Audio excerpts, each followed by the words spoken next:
Agora eu vou entrar na segunda parte. Então, até aqui eu estava dizendo por que a gente tem que corrigir uma meta de inflação que se mostrou equivocada, tá? E não é nada demais, de 3 para 4. Aqui você está fazendo uma homenagem ao saudoso mestre. Isso, exatamente. Agora, a segunda parte é que eu acho que é a mais, vamos dizer, nova no debate atualmente, não que seja totalmente original, porque já existiu, felizmente, mas é que eu acho que está sendo empurrada com a barriga pelo Brasil há 30 anos. Nós estamos lançando aqui, divulgando, quem criou foi ele, nós estamos lançando, isso vai ficar na história do pensamento econômico como uma tese fioca. Qual é a segunda parte? A primeira parte, para a gente sair de uma armadilha de juros excessivamente altos, é não ficar aqui tentando deflacionar a economia eternamente, porque eu prefiro 3 do que 4, certo? 4 é adequado, base técnica é 4. Tal. O ótimo é inimigo do bom, né? Não, na verdade, a minha tese é o seguinte, o 4 é o ótimo. Entendi. O 3 não é o ótimo. Entendi. O 3 foi um cheiro, foi uma vontade de achar que é mais próximo de 2, porque na União Europeia é 2, entendeu?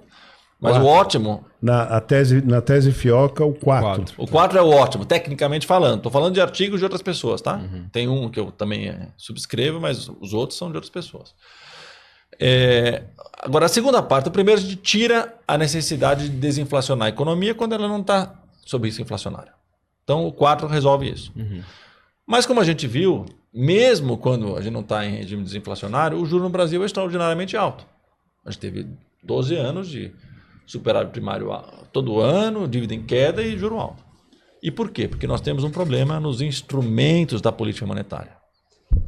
Essa discussão, eu entendo que ela é muito robusta, teoricamente, analiticamente e também do ponto de vista empírico, mas ela encontra uma dificuldade que é o pensamento médio, o pensamento convencional. Onde é que eu vou chegar? Nos regimes de meta de inflação, e mesmo quando a meta de inflação não é explícita, a prática internacional mais comum de atuação do Banco Central é por meio da taxa de juros de curto prazo, taxa básica. Tá? É assim mesmo. Se nós não tivéssemos uma anomalia na substância do nosso exercício de política monetária com esse instrumento, eu não estaria propondo nada. Ou seja, se a gente estiver só discutindo se tem que frear um pouco mais a economia, acelerar um pouco mais a economia e tal, eu não estaria trazendo essa discussão. E outra coisa importante é, eu não estou trazendo essa discussão para dar mais um argumento para o time A ou para o time B. É hora de frear, é hora de acelerar, é hora de fazer mais primário, é hora de fazer menos primário. Não é isso, tá? O que eu estou dizendo é, nós temos um problema estrutural no instrumento da política monetária. Sim, ele é o mais usado no mundo, mas não, o Brasil nesse aspecto não é igual ao mundo. Esse ponto eu acho que é muito importante o que eu vou falar agora. Por quê? Porque é uma análise insuspeita para quem tenta reagir a qualquer proposta de política econômica na base de isso aqui é heterodoxo, isso aqui é ortodoxo, isso aqui é mais à esquerda, isso aqui é mais à direita. É uma análise insuspeita do Afonso Celso Pastore, professor da USP, ortodoxo, foi presidente do Banco Central no regime militar. Quase monetarista lá Quase atrás. Monetarista do passado, exatamente. Original, vamos dizer, em algum tempo quase monetarista, né? Vamos dizer, é alguém que está à direita do Plano Real, certo? Está à direita do PSDB, ok? Tem nada de heterodoxo, o oposto do heterodoxo. Afonso Celso Pastore. O que ele escreve? Ele faz o diagnóstico, que é basicamente o que eu estou dizendo que ainda é atual. Eu complementei num artigo, meu foi de jornal, foi no Valor, e depois tem mais um outro que traz um outro aspecto, mas é a base aqui.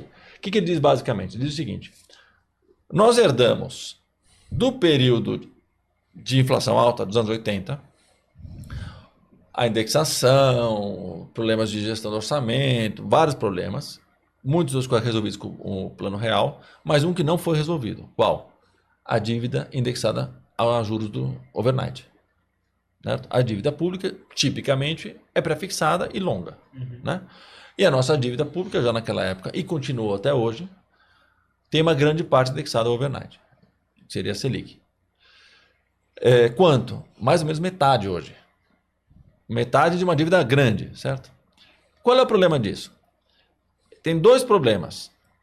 Um problema é que um dos efeitos da política monetária poderia ocorrer por meio do que a gente chama de efeito riqueza, que é o quê? Quando subo os juros, como você desconta os fluxos futuros a uma taxa mais alta, cai o preço dos imóveis, cai o preço das ações, cai o preço dos títulos públicos. os títulos públicos são prefixados, né? Tem um valor fixo lá na frente. E esse efeito riqueza, negativo no caso, quando você sobe os juros, deveria inibir o gasto. Então seria um canal adicional da política monetária.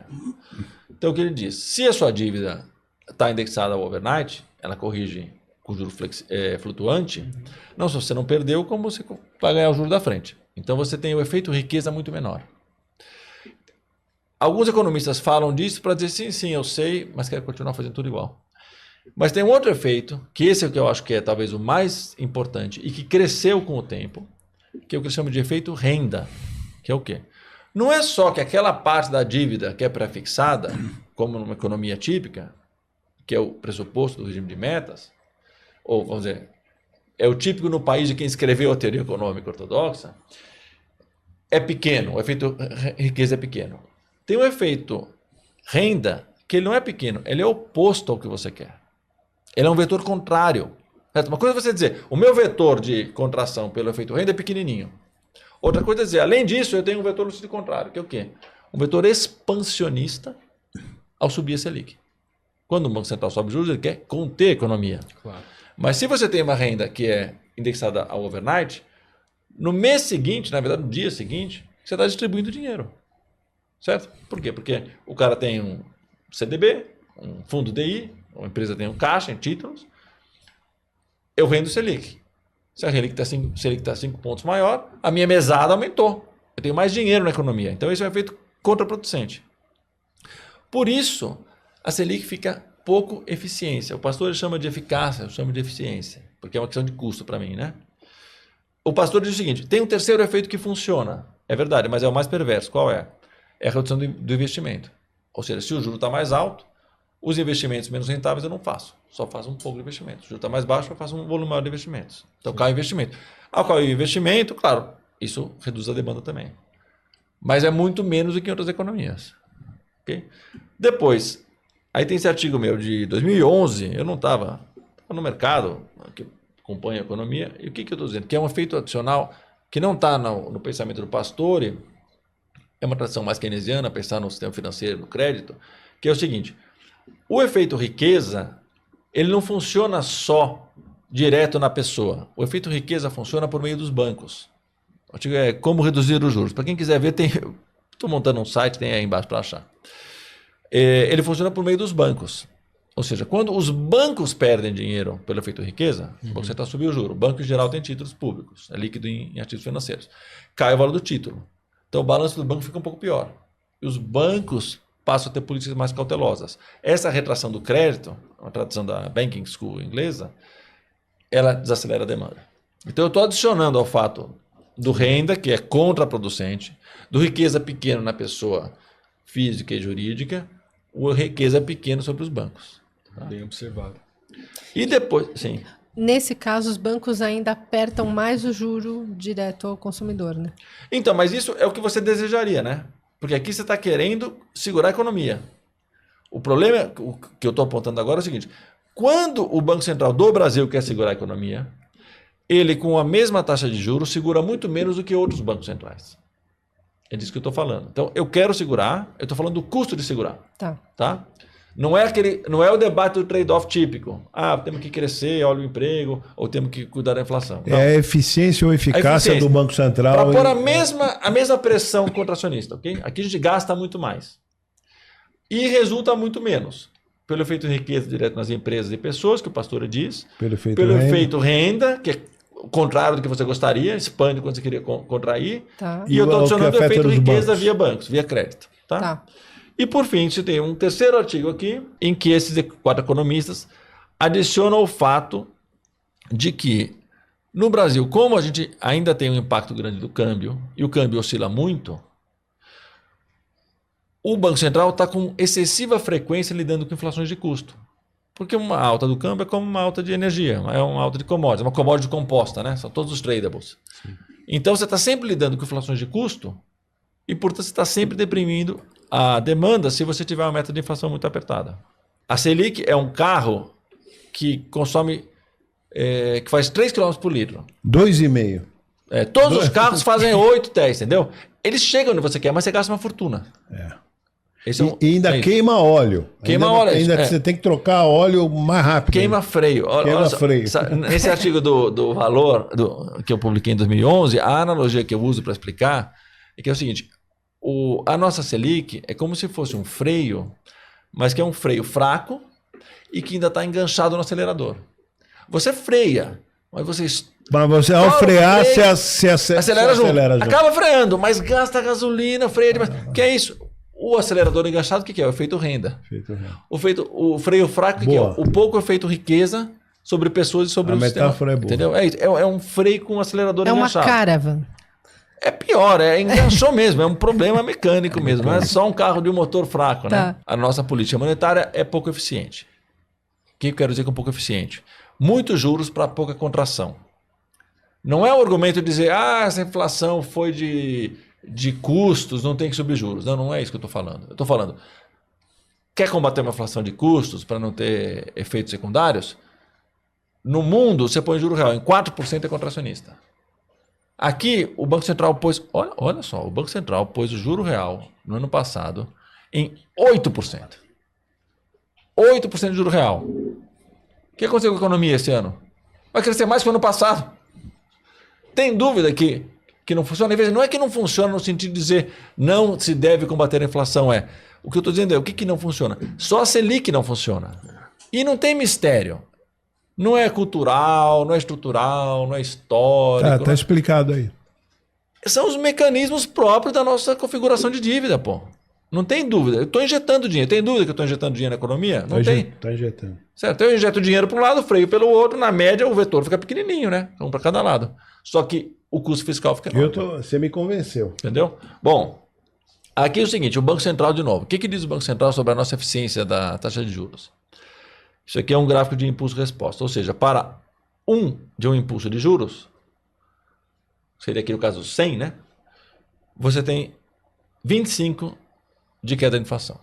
Ou seja, para reduzir a inflação em 1%, eu tenho que subir os juros 4%. Só que a nossa média já é alta. A gente já sai de juro real de 2, de 3, de 4. Se eu subir mais 4... Meu Deus. Para reduzir 1% a inflação. Isso aqui é do Banco Central, não sei o que estou dizendo. Março de 23. Então, isso aqui está escrito a ineficiência, entendeu? Padrão mundial, sem regra regra de pôr na perna, regra de bolso, é mais ou menos meio. Uhum.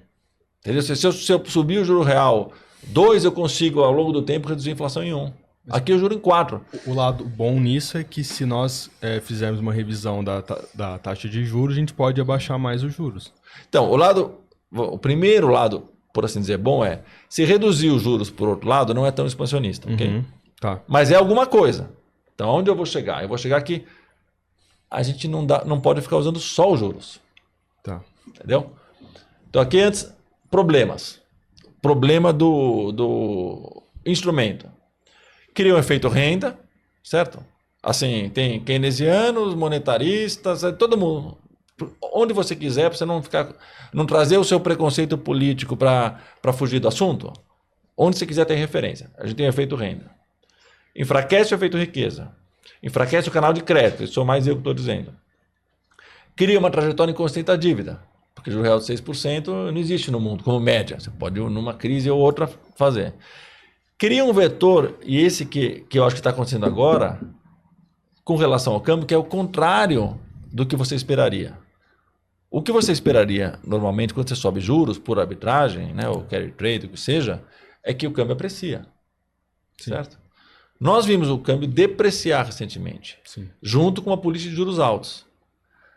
No jornal, e economistas que vão ali, eu acho que analisando a coisa de maneira mais simplificada, talvez, é porque o plano do primário não foi o que se esperava. Só que nós estamos discutindo no primário 0,5% do PIB. Entendeu? E a nossa anomalia de juros custa 3, 4% do PIB. Então a minha leitura é que assim, não é que o que criou a trajetória inconsistente de dívida foi porque o cumprimento do arcabouço fiscal ficou 0,5% para lá ou 0,5% para cá. É porque quando você faz a conta de juros, você não pode ficar com o primário de zero. No mundo você pode, mas aqui o primário que você precisaria é enorme. Agora, esse ponto de o que está criando a trajetória, eu queria fazer uma analogia aqui, porque eu acho muito útil. É o seguinte, nós temos um casal, os dois trabalham e têm uma renda. Okay? Só que o marido é viciado em jogo. E ele perde 70% da renda sempre que sai de casa e fica com 30% da renda. Então ele contribui com 30% só da renda. Aí o casal fica com dificuldade financeira, porque era para ter 200 e só tem 130, certo? O marido é polícia monetária. Aí você mas a mulher até perdoa porque ele não tem uma amante, ele só joga. É jogo. Pois é, mas aí o que acontece? Mas começou a ter dificuldade financeira. Aí vem o problema, consistência da dívida. Qual é a resposta média do economista convencional de mercado? Tem muito economista de mercado que, espero eu, se ouvir o assunto, pensar no assunto, vai concordar comigo. Mas a resposta média do debate médio hoje é assim, precisa de mais primário. Então você chega para esse casal e fala o seguinte, bom, é verdade, o marido, ele perde 70% da renda em jogo. Ou a Selic custa 3 vezes mais do que custa a taxa básica em outros países, certo? Só fica 1/3. Mas, se a mulher achar um segundo emprego, resolve. Por quê? Porque aí a conta fecha. É verdade. Se eu puser o primário em 3% do PIB de novo, a conta fecha. Mas você resolveu o seu problema? Não. O marido continua perdendo 70% em jogo. E você só quer olhar para o segundo emprego da mulher. E fora o desgaste físico da mulher, né? Pois é, que podemos traduzir na política, né? Congresso não aprova isso, outro aprova aquilo, briga para cá, briga para lá, um não quer cortar o social, o outro não quer aumentar imposto. É o desgaste da mulher. A mulher tem que achar o segundo emprego. E por que eu acho que esse argumento é válido? Por conta das médias que eu falei. O mundo inteiro faz primário de 1, 0. Primário de 0 com 3% de juro real, você estabiliza a dívida. O mundo é 1,5% de juro real. Então o que está fora do lugar? É o marido que perde 2/3, que custa o triplo. Não é a mulher que... por que ela não tem segundo emprego? Então, para mim, a inconsistência da dívida vem desse problema da nossa política monetária. E, de novo, não é que é porque o Campos Neto é isso, porque o Campo outro... A gente carrega isso desde o real. Isso aqui, eu vou dizer, para mim, é a parte fracassada do plano real. É a parte que faltou completar. Todo mundo sabia, eu me lembro no começo, no segunda metade da década de 90, se dizia isso da Selic. Ninguém conseguiu resolver ainda. Tem uma coisa interessante sobre isso que eu vou te comentar, que é o seguinte. Recentemente, até para vir aqui, eu fui olhar quem mais falava sobre isso. Aí tem um artigo, um texto para discussão, acho que é do Tesouro, em que o Tesouro, meio se sentindo acusado, acho eu, né? Eu li assim, diz, olha, não é que eu continuei emitindo dívida Selic, porque o efeito riqueza, na verdade, sempre é baixo no mundo e tal, então, tipo assim, não é culpa minha de não ter mudado o perfil da dívida. Eu não concordo muito com esse documento, mas eu concordo com a tese. Não é culpa do Tesouro. Sabe por quê? Porque se o Banco Central, porque a meta está baixa demais, porque decidiu fazer a política monetária com uma coisa ineficiente, por qualquer razão, mantém a Selic alta, mesmo que o Tesouro não emita títulos em Selic, os bancos querem depositar no Banco Central. Claro. Porque não tem ninguém que paga isso. Quem é que faz negócio a 12% de hoje para amanhã? Ninguém. E certo? Com essa garantia? Aí o que aconteceu recentemente? Não, nos últimos anos. O Banco Central ficou inundado de operações compromissadas. O Tesouro tentou até emitir menos título em Selic. Mas não funciona, porque se o Banco Central... O único jeito seria o Banco Central falar, o Tesouro não emite, eu também não quero, bom, aí a Selic cai para 1. Exatamente. Então, não tem jeito de fazer essa transição só jogando para o Tesouro, emita só pré-fixado. Você tem que conseguir reduzir a Selic, senão o pessoal vai ficar na Selic, certo? Bom, então agora chegando finalmente na solução. O que é a solução? Não é algo... Você não só faz o diagnóstico do tumor... Eu tenho uma proposta mas você trouxe o remédio. Trouxe. Modéstia à parte. A receita. Mas que é apenas a decorrência lógica do diagnóstico. Que é o quê? Então nós temos problemas nos parâmetros. Vamos corrigir. 3% não deu certo. 4% é um excelente nível de inflação, é suficientemente baixo. Vamos corrigir a meta de inflação, ok? Todo mundo, boa fé, não quero brigar com ninguém, mas não funcionou. Faz 2 anos que estamos nessa, vamos passar para 4. A gente tira uma necessidade adicional naquela conta, 4% de juros, certo? Sim. Você não precisar derrubar a inflação em 1. Além de que vai dar mais credibilidade, porque 4 dá para manter na média, claro. 3 não vai manter. Pode escrever onde quiser, daqui a 5 anos a gente conversa. Eu quero ver se daqui a 5 anos a gente teve um ano de 3,5, um ano de 2,5, então na média ficou 3. Não vai ser 3. Certo? 3 realmente não é adequado para a economia brasileira. Bom, a menos que fique em recessão. Isso para não falar na taxa média de inflação histórica do Brasil nos últimos 100 anos. Para não falar nisso. Né? Exato, não, ou mesmo desde o real. A nossa média é 6, entendeu? A sua pesquisa foi sobre inflação, não foi? Foi. É. Então, na verdade, 3% vai minar a credibilidade do regime. 4% é que vai reforçar, porque é factível. E assim, de novo, essas regras de bolso, o que é uma inflação que começa a criar algum problema para a economia real? Em geral, é 2 dígitos. Entendeu? Uma inflação de 4, ela te dá tanta previsibilidade nominal quanto de 3. Bom, esse é um problema que dá para resolver fácil. O Conselho Monetário, o que eu acho que deveria fazer? Faz estudos, mostra, chama o Luiz Araújo, chama o Verlang, etc., discute tal, e fala, olha, a gente tentou, mas 4 é mais factível. Né? Não estou falando de chutar o balde, estou falando de fazer uma coisa com o devido procedimento. Bom, quanto aos problemas, como é que a gente faz, então, para sair dessa situação de usar a Selic alta demais, porque ela é ineficiente? Nós temos que combinar instrumentos. Porque quando a gente vê, por exemplo, um economista mais progressista falando de reduzir os juros, ele não põe uma alternativa. E aí, então, ele cai na discussão, crescer mais ou menos inflação. Parece que ele está dizendo mais inflação. Eu não estou falando mais inflação. Eu estou dizendo, claro, eu acho que a meta tem que ser 4, por uma questão técnica, mas digamos, que seja para 4, até mesmo que fosse para 3, qualquer que seja a meta, eu entendo que nós temos que pôr o mesmo grau de pressão monetária com outros instrumentos, com uma combinação de instrumentos. O que são esses instrumentos? O que os bancos centrais já fizeram a vida inteira. Controle sobre crédito, controles, enfim, compulsórios, regulações, certo? Tem um conjunto de instrumentos quantitativos que você pode também pôr por custo, né? Se você passar de tal nível, eu não remunero reservas, enfim. Instrumentos que a gente chama de macroprudenciais, junto com a Selic. Você vai alcançar o mesmo resultado e você vai, com isso, poder reduzir a Selic sem o mercado achar que a economia vai crescer demais. Não, eu estou pondo outros instrumentos que vão segurar. Como faria isso? Você tem que estimar esses outros instrumentos. Como é que esse recolhimento sobre crédito afeta? Como é que sobre depósitos afeta? Enfim, estima, monta modelo, comunica a transição, chama os economistas-chefes dos bancos e tal. O Verlang fez isso. Eu fui no reunião do Verlang na véspera do regime. Ele chamou os economistas e explicou, é assim que funciona, a gente faz a conta aqui e tal. Não estou falando de chutar o balde, juro alto, é coisa da direita, não é isso. Você está falando do Sérgio Verlang, porque ele que, só para explicar para os nossos internautas, que foi ele que introduziu o regime de metas de inflação na gestão do Armínio, né? Foi do Armínio, exatamente. Ele era o Sérgio Verlang, né? Diretor de política econômica, né? E aí, por fim, um último... Ex-marido da Maria Silvia Bastos Marques. Que foi presidente do BNDES, né? Foi. A Maria Silvia foi presidente do banco. Foi igual você. Foi. Você veja que no conversar você não aprende só sobre economia, né? Os bastidores, as fofocas. E aí, o que eu queria dizer sobre isso dos macroprudenciais? É um argumento que eu já ouvi. Que é aquela coisa bem política, né? De quem não quer entrar analiticamente nas coisas. O Tombini tentou isso e deu errado.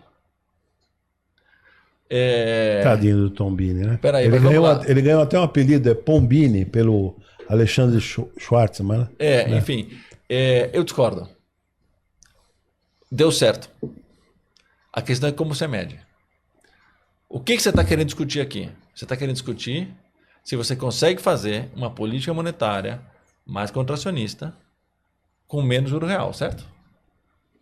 Eu estou dizendo aqui que a Selic é pouco contracionista e por isso ela tem que subir muito para conseguir um pequeno resultado, certo? Certo. Bom, quando que o Tombini adotou os macroprudenciais? Em 2011 e 12. Como é que estava a economia em 2010? Bombando. 7,5% de crescimento. Otimismo, construção civil e tal. Tinha que desacelerar, certo? Tinha que desacelerar. O Tombini combinou macroprudenciais, controles quantitativos, que tem uma longa tradição, inclusive para quem está muito preocupado com política, pode buscar tradição no monetarismo, certo? O monetarismo é basicamente controles quantitativos, com Selic. Em 2012, o PIB cresceu 4%, em 2013, o PIB cresceu 2, não foi isso? 2. 2. De 7,5. Como que não deu certo? E outra, deixa eu voltar aqui. Você sabe que uma ocasião eu visitei, eu tenho um filho que mora em Washington, né? Sim. E eu fui visitar meu filho, e aí aproveitei e fui visitar o Alexandre Tombini no FMI. Ele fez exatamente esse teu relato agora. Que está correto. E olha aqui, ó. Pus aquela primeira planilha que tem o nível de juro real. Com juro real de 3,1 em 2011 e juro real de 2,4 em 2012. E conseguiu desacelerar a economia. Vamos pegar o contrário agora?